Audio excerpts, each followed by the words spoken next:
our YouTube channel. In this video, I'll show you how to give another person access to your Facebook page.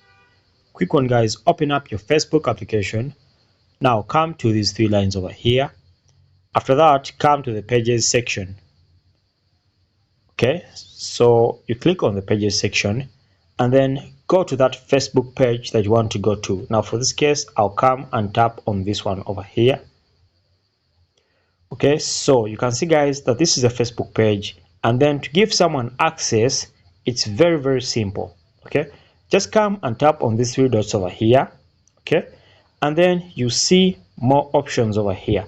Now you can either choose to share the link, okay, by copying this link and then give it to another person, or you can come on more options over here, okay, and then try to copy it directly. But basically, that's the procedure, guys. Thanks for watching.